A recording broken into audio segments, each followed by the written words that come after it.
Welcome guys. सो आज की video में हम डिस्कस करेंगे most important MCQs for maths and reasoning for the exam of JKP SI. ठीक है। सो हर एक टॉपिक से मैंने एमसीक्यू लेने की ट्राई किया है। इन एमसीक्यू आप सॉल्व करो और देखो अपनी प्रिपरेशन चेक करोगे आपकी प्रिपरेशन किस लेवल की है। अप्रॉक्सीमेटली 15 मार्क्स का आपको आएगा मैथ्स एंड रीजनिंग में से। ठीक है, मैथ्स एंड रीजनिंग में से 15 मार्क्स तक 20 का भी आ सकता है, डिपेंड करता है। ठीक है, पिछली बार 15 मार्क्स का आया था। सो पहला क्वेश्चन है आपका स्टेटमेंट एंड कंक्लूजन से। ठीक है, सैलोगिज्म से। सो स्टेटमेंट आपको दी होती है इसमें और फिर कंक्लूजन दिए होते हैं। आपको बताना होता है कौन सा कंक्लूजन फॉलो कर रहा है इन स्टेटमेंट्स को। सो स्टेटमेंट क्या दी है? All rats are cats. So इसको करने के लिए सबसे पहले आपको वेन डायग्राम बनानी होती है। ऑल रैट्स आर कैट्स कैसे आएगा?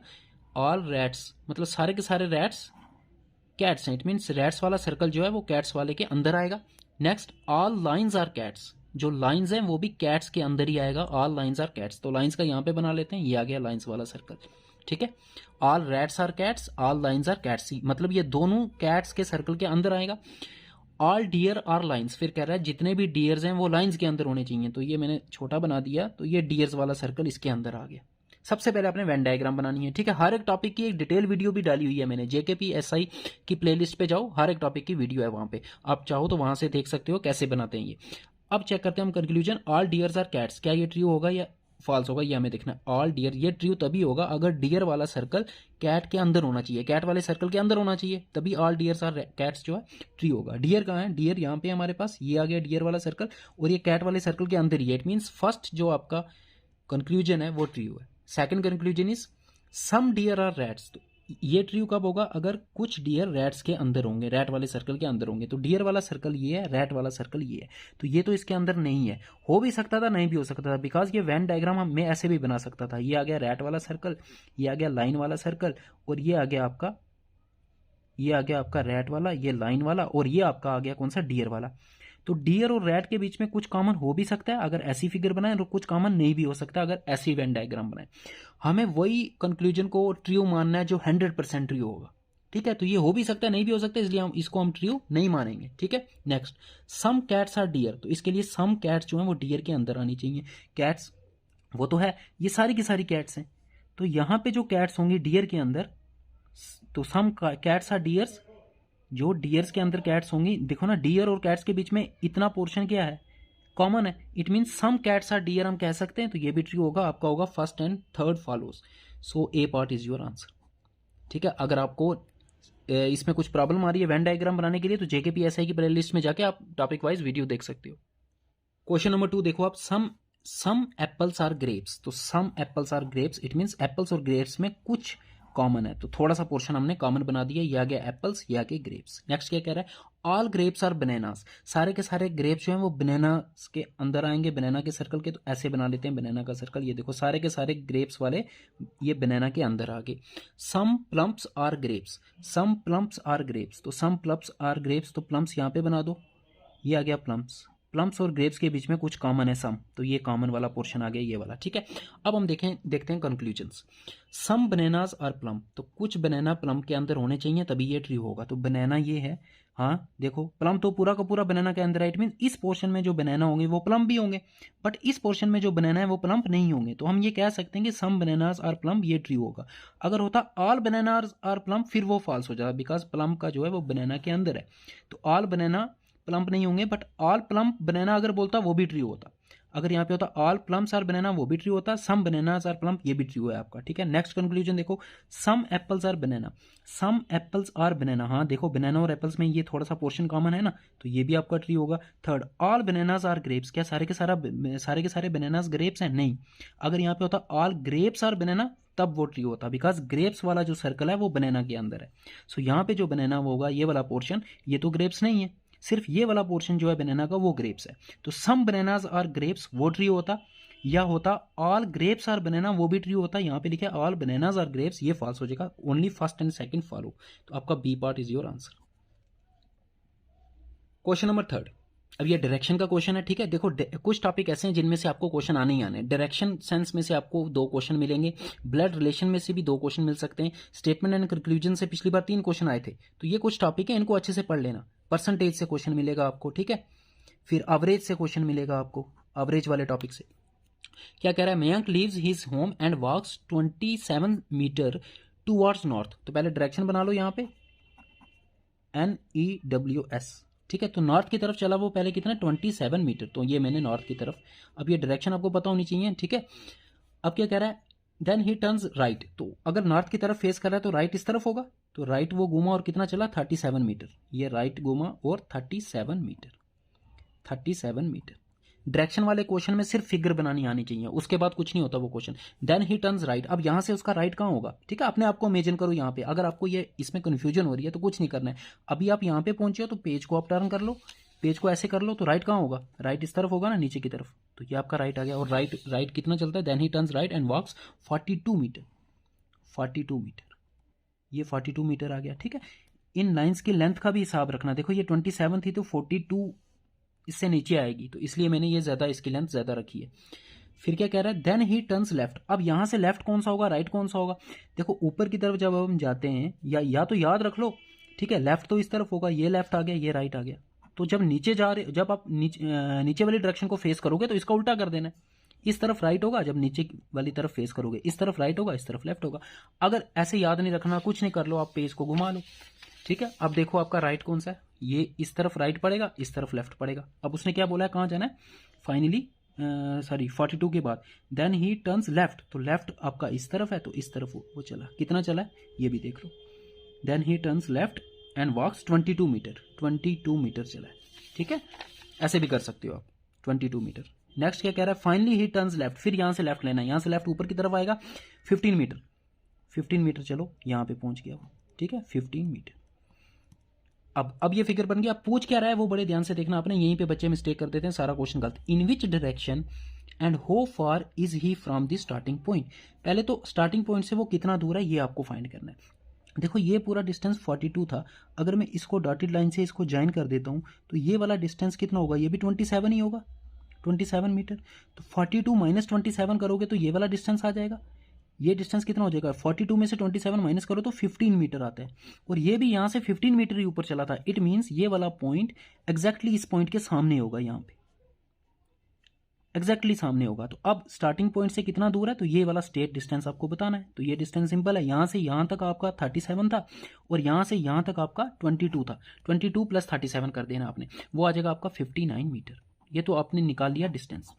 अगर ये 15 मीटर की जगह ये वाला डिस्टेंस अगर 16 या 17 देता या कम दे देता, फिर ये क्वेश्चन मुश्किल हो जाता, फिर ये कॉम्प्लिकेटेड ज्योमेट्री यूज होती, या ये वाला डिस्टेंस फाइंड करना आपके लिए मुश्किल। इसलिए इसने क्वेश्चन ही ऐसा दिया है कि ये वाला पॉइंट इसके बिल्कुल सामने आ रहा है, तो स्टेट डिस्टेंस फाइंड करना था, 37 प्लस 22 कर दिया। अब डायरेक्शन पूछिए, in which direction and how far is he from the starting point. अब डायरेक्शन में कुछ बच्चे मिस्टेक ये कर देंगे कि किस डायरेक्शन में फेस कर रहा है वो नहीं बताना है। ये इस पॉइंट पे किस डायरेक्शन को फेस कर रहा है, ये कर रहा है नॉर्थ को फेस, लेकिन नॉर्थ ये वाली डायरेक्शन ही हमें बतानी, हमें बतानी स्टार्टिंग पॉइंट के रिस्पेक्ट में वो कहाँ पे है, मतलब इस पॉइंट के लेफ्ट में है, राइट में, साउथ में है, ईस्ट में है, नॉर्थ में है, वेस्ट में है। तो स्टार्टिंग पॉइंट के रिस्पेक्ट में ये ईस्ट की तरफ है, फाइनल पॉइंट देखो ईस्ट की तरफ है, तो ईस्ट 59 आपका आंसर हो जाएगा, ईस्ट 59। तो क्वेश्चन को ध्यान से देखना, अगर यहाँ पे पूछा होता in which direction he face, last वाले पॉइंट पे वो कौन सी डायरेक्शन को फेस कर रहा है, नॉर्थ डायरेक्शन को फेस कर रहा है, लेकिन उसने डायरेक्शन पूछी है with respect to starting point. तो स्टार्टिंग पॉइंट के रिस्पेक्ट में ये स्टार्टिंग पॉइंट के ईस्ट की तरफ है फाइनल पॉइंट, ठीक है। तो east 59 meter is your answer. Question number 4, P is the son of Q. ये आ गया ब्लड रिलेशन का, आपको फैमिली ट्री बनाना आना चाहिए, तो ब्लड रिलेशन का क्वेश्चन बिल्कुल इजी होगा, ठीक है। इसकी भी वीडियो मैंने डाली हुई है, आप चाहे तो देख सकते हो JKPSI की प्लेलिस्ट में जाके। P is the son of Q, तो ट्री बनाते हैं हम। तो पी जो है वो क्यू का सन है, तो क्यू आएगा ऊपर आएगा और पी नीचे आएगा। पी इसका सन दिया हुआ है, इट मीन्स पी का जेंडर आपको पता है, मेल जेंडर है तो प्लस डालते हैं हम ऊपर, और फीमेल हो तो माइनस डालते हैं। क्यू का जेंडर अभी नहीं पता तो नहीं लिखना, ठीक है। बोला है P is the son of Q, P जो है वो क्यू का बेटा है। अब क्यू जो है वो इसका फादर भी हो सकता है, मदर भी हो सकता है। अब आगे ही दे दिया इसने, but Q is not the father of P. P जो है वो क्यू का सन है, बट क्यू जो है फादर नहीं है, फादर नहीं है तो मदर होगा, इट मीन्स इसका जेंडर दे दिया आपको, ये आ गया नेगेटिव, ये फीमेल जेंडर है। आगे क्या कह रहा है, R is the son of S. अब आर और एस इनके साथ तो कंबाइन नहीं हो रहे, अभी हम साइड में बना रहे। R is the son of S, तो एस का सन है आर, इसको मैं अभी साइड में बना रहा हूँ। और आर क्योंकि सन है तो इसका जेंडर हो जाएगा मेल, तो पॉजिटिव डाल देंगे। एस का जेंडर अभी हमें नहीं पता, ठीक है, ये हमने साइड पे बना लिया क्योंकि इनके साथ लिंक नहीं हो रहा था इसके साथ ये।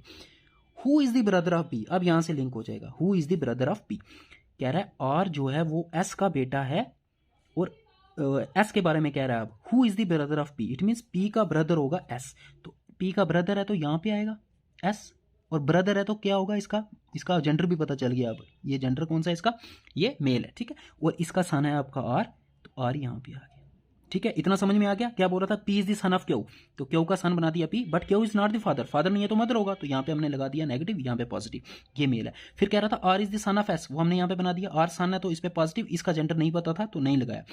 फिर कह रहा है हु इज दी, एस के बारे में कह रहा है who is the brother of P, तो एस जो है ब्रदर है पी का। जो ब्रदर भाई कजन जो होते हैं वो एक ही हॉरिजॉन्टल लाइन में लिखते हैं हम, ठीक है। एक जनरेशन को एक हॉरिजॉन्टल लाइन में लिखते हैं, उससे ऊपर वाली जनरेशन ऊपर, उससे ऊपर वाली जनरेशन ऊपर, ऐसे चलता रहता है। अब आगे क्या कह रहा है, T is the wife of S, T जो है वो एस की वाइफ है, तो वाइफ को हम डबल लाइन से रिप्रेजेंट करते हैं, ठीक है। डबल लाइन, अगर सिंगल लाइन है तो समझ आना ब्रदर होगा, सिस्टर होगा, कजन होगा, डबल लाइन है तो हस्बैंड वाइफ। तो टी जो है वो एस की वाइफ है तो इस पर क्या आएगा, नेगेटिव साइन, मतलब इसका जेंडर फीमेल। अब पूछ क्या रहा है, रिलेशन, ब्लड रिलेशन में ध्यान रखना किसका रिलेशन किसके साथ पूछा है वो ध्यान से देखना, नहीं तो आंसर गलत हो जाएगा। How P is related to R, P क्या लगा आर का, पी का रिलेशन बताना है, ठीक है। पी क्या लगा आर का, पी यहाँ पे है, पी क्या लगेगा आर का। देखो आर का फादर था एस, आर के फादर का भाई है पी, तो पी क्या लगेगा आर का, अंकल लगेगा ना, ठीक है, अंकल लगेगा। आपका आंसर आ गया अंकल। सिमिलरली अगर आपको यहाँ पे पूछा होता how R is related to P, R का रिलेशन पी के साथ पूछा होता तो फिर आपका आंसर आ जाता है नेफ्यू, आर इसका क्या लगेगा भतीजा, और पी इसका क्या लगेगा अंकल, ठीक है। तो ये फैमिली ट्री आपको बनाना आना चाहिए, ठीक है। चाहे तो वीडियो देख सकते हो प्लेलिस्ट में जाके।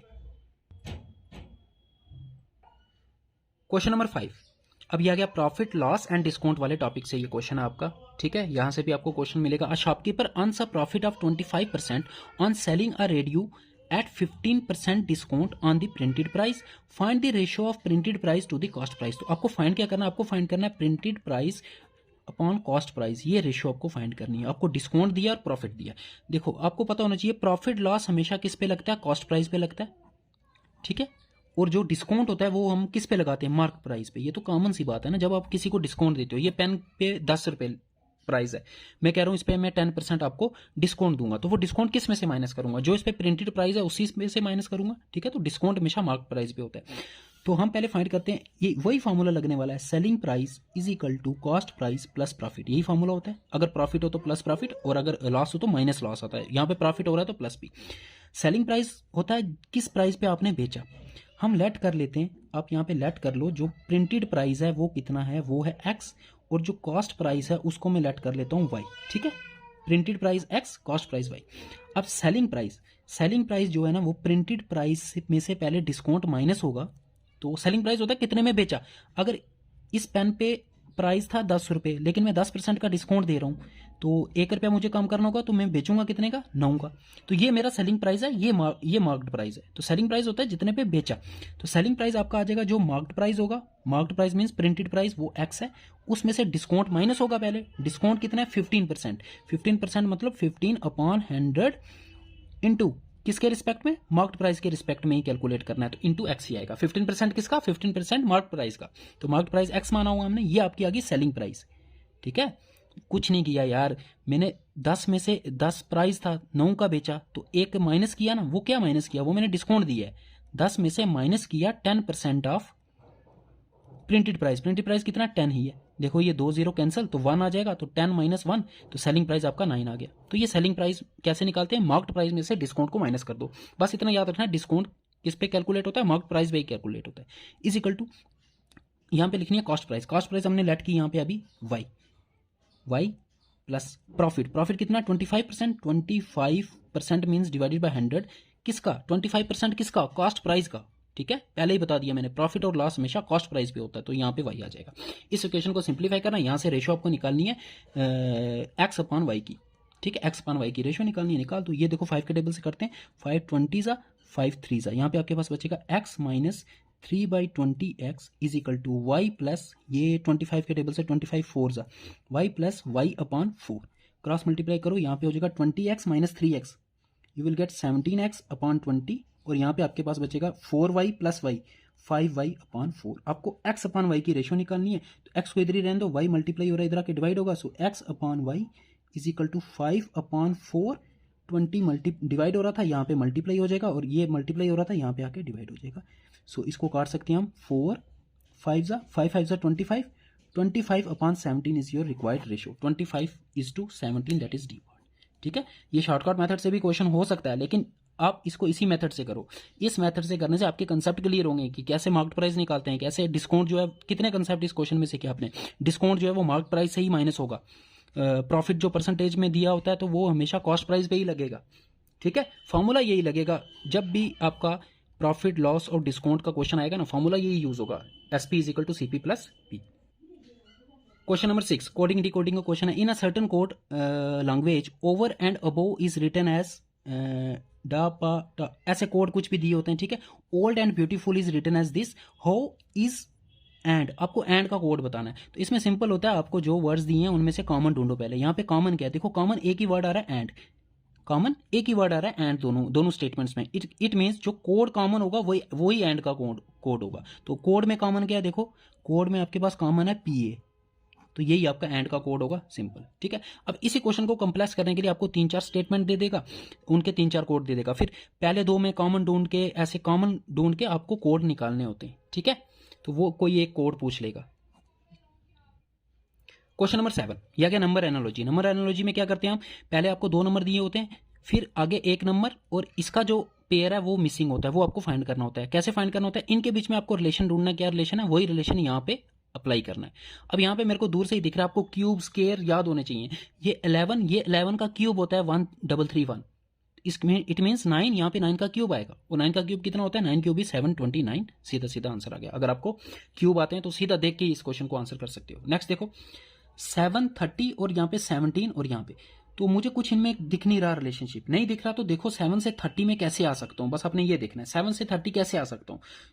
7 को अगर मैं 4 से मल्टीप्लाई करता हूँ तो 28 आता है, तो उसमें +2 कर दूंगा तो 30 आ जाएगा। एक तो मैं ऐसे आ सकता हूँ 7 से 30, देखो 7 से 30 पे पहुंच गया ना।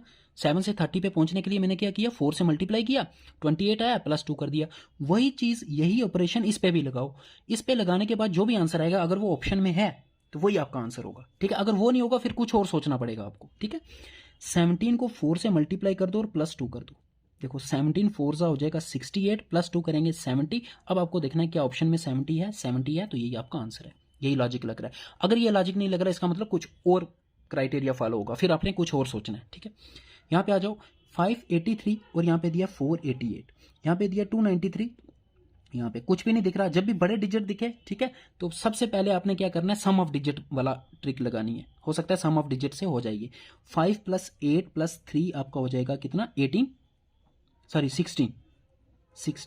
ठीक है, यहाँ पे 8 8 16, 16 एंड 4 20, इनका सम आ रहा है 20। इट मीन्स इन दोनों के सम का डिफरेंस कितना, 4 है इन दोनों के सम का डिफरेंस।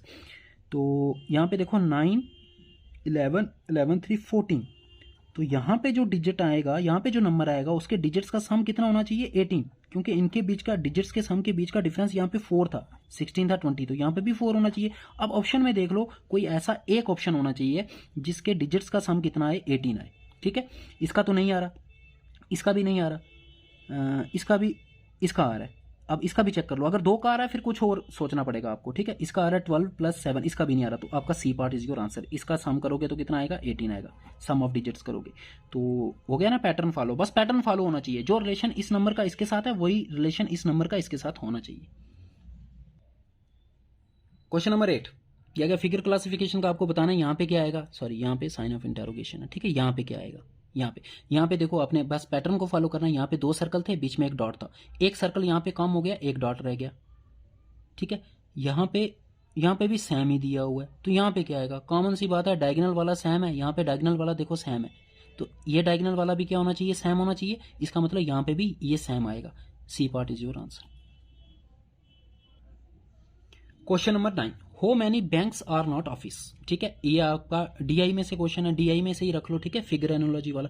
इसमें क्या दिया होता है, आपको ऐसे फिगर दी होगी, उसमें नंबर्स लिखे होंगे। जैसे यहाँ पे ट्राइंगल रिप्रेजेंट कर रहा है, ये तो ये या आपको फिगर में देगा या आपको क्वेश्चन में दे देगा। ट्राइंगल रिप्रेजेंट कर रहा है बैंक को, ठीक है, कि कितने बैंक से, और ये रेक्टेंगल रिप्रेजेंट कर रहा है शॉप को, और ये स्केयर जो है ये रिप्रेजेंट कर रहा है ऑफिस को। अब क्या क्वेश्चन पूछ रहा है, how many banks are not office, कितने ऐसे बैंक्स हैं जो ऑफिस नहीं है।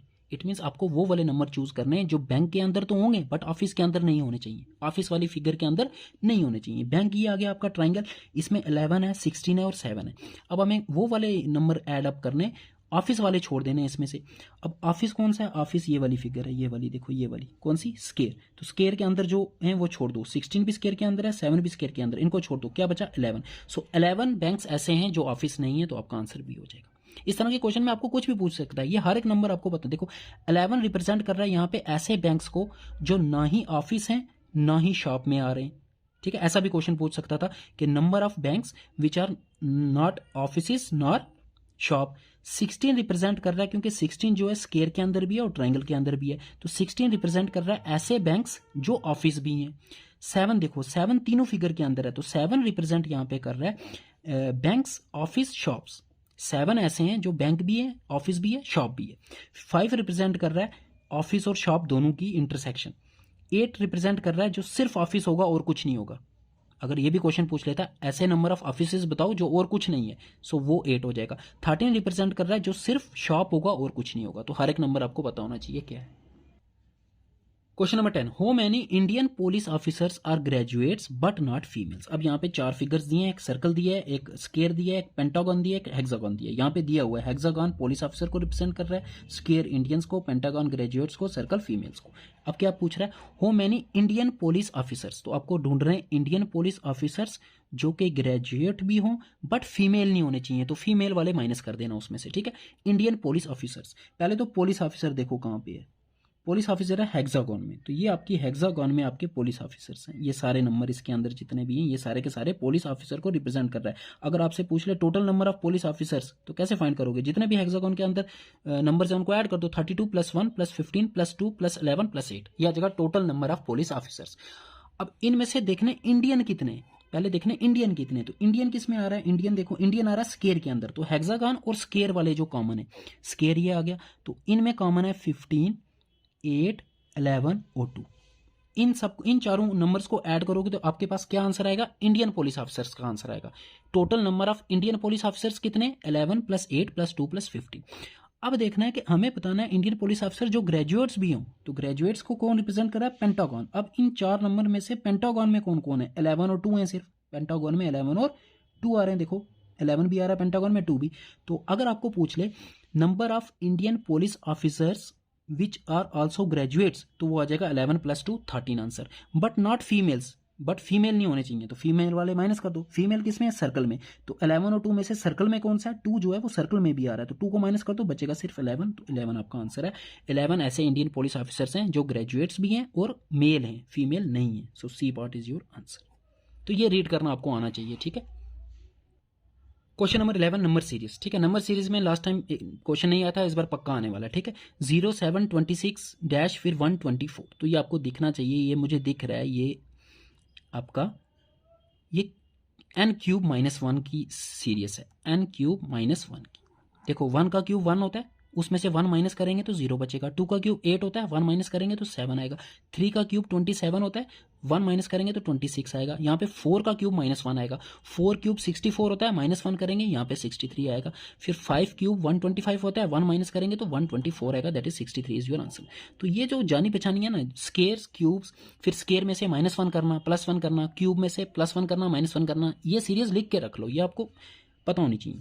1, 9, 25, 49 ब्लैंक 121 सारे स्केयर नंबर दिख रहे हैं, सारे स्केयर नंबर दिख रहे हैं दूर से ही। तो ये 1 का स्केयर है, ये 3 का स्केयर है, ये 5 का स्केयर है, ये 7 का स्केयर है, तो ये 11 का स्केयर है। तो यहाँ 9 का स्केयर आएगा। ये ऑड नंबर्स के स्केयर्स हैं, तो 9 का square 81, D part is your answer. Next देखो 4, 7, 12, 19, 28, कुछ नहीं दिख रहा मेरे को, स्केयर क्यूब्स का कुछ रिलेशन नहीं दिख रहा।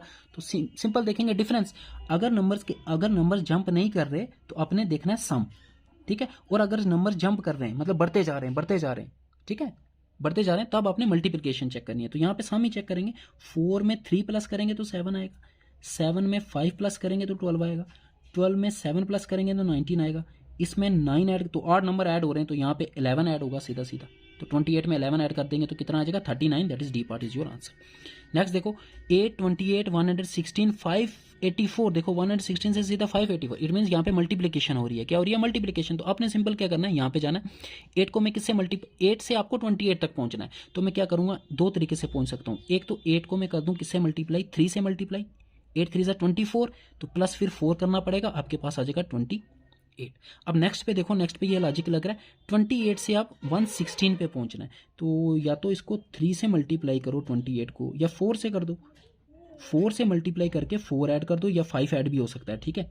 अगर मैं 28 को 4 से मल्टीप्लाई करता हूँ, यू विल गेट 28 4 जा 32, 2 3 है कैरी, 8 9 10 11, 112 आता है, और प्लस 4 करेंगे तो 116 आएगा। यहाँ पे प्लस 6 भी हो सकता है, वो भी पैटर्न बनता है, फिर यहाँ पे 118 दिया होता, ठीक है। यहाँ पे सॉरी 5 प्लस होता, देखो यहाँ 3 है, पहले 3 से मल्टीप्लाई किया, 4 ऐड किया, फिर 4 से मल्टीप्लाई किया, फिर 4 ऐड किया, तो ऐड 4 ही करना है। अब नेक्स्ट क्या आएगा, 116 को 5 से मल्टीप्लाई करेंगे और 4 ऐड करेंगे तो आपका 584 आ जाएगा। फिर नेक्स्ट क्या आएगा, 584 को 6 से मल्टीप्लाई करके 4 ऐड कर दो, यही आपका आंसर होगा, ठीक है। Question number 12, if 3/5 of 60% of A number is 36 the number is, तो परसेंटेज का क्वेश्चन है, बिल्कुल सिंपल। 3/5 ऑफ, तो 3/5 हो गया 3/5, of means multiply, 60% of A number, 60% means 16/100 of A number, of A number, वो नंबर हम x मान लेते हैं, यही दिया था ना क्वेश्चन को, ये क्वेश्चन को मैंने बस मैथमेटिकल लैंग्वेज में लिखा है।